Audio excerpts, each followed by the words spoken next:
Саламатсыңарбы менин ырдактуу балдарым. Бүгүнкү силер менен өтө турган темабыз май келди. Биринчи максат жаз майрамдарынын бири болгон 1-май майрамы жөнүндө маалымат алуу, ошондой эле жыпар жуттуу май айынын сулуулугу жөнүндө баарлашуу. Жаркырап кубанычтуу ай келди, береки куттуу сүттүү май келди дегендей, адамзатка, тиричиликке, жан жаныбарларга сулуулук тартылаган май айы. Май айында майрамдар көп. Силер менен биз бүгүн айдын 1-күнү болгон 1-май жөнүндө кеп куралы. 1-май кандай майрам? Дүйнөдөгү эмгекчилердин майрамы. Бул майрам 19-кылымда 1856-жылы Австралияда башталган. Эмгекчилер өздөрүнүн укуктары менен күрөшүп, 8 саат жумуш күнүн талап кылышкан.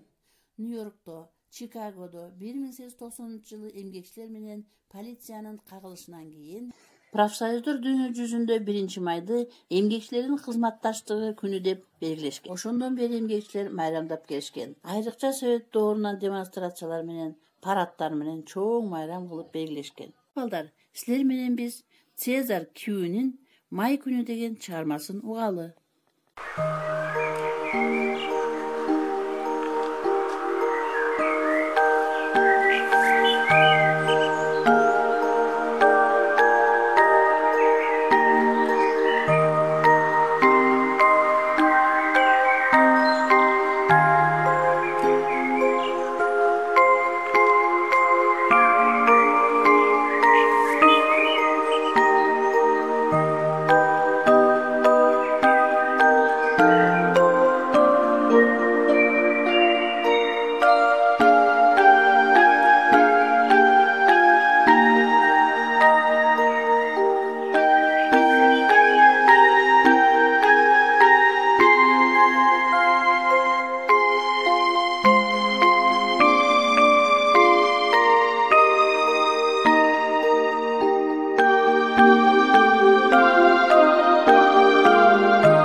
Эмесе балдар, силер менен биз азыр жаз келгенде деген ырды чогуу ырдайлы.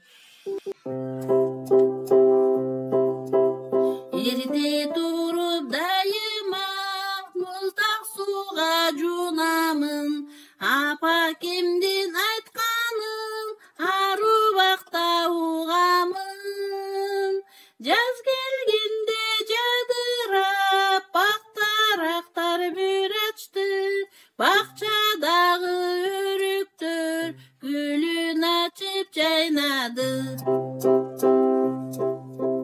Эрте туруп дайыма гүл бакчага барамын, татынакай гүлдөрдү суудан куюп багамын. Жаз келгенде жадырап бактарактар бүр ачты, бакчадагы өрүктөр гүлүн ачып жайнады. Эрте туруп дайыма мектебиме барамын, менин төккөн эжейди билимине канамын. Балдар, ушуну менен сабагыбыз аякталды. Үйгө тапшырма. Жаз келгенде деген ырды ону менен жаттайсыңар. Саламатта калгыла.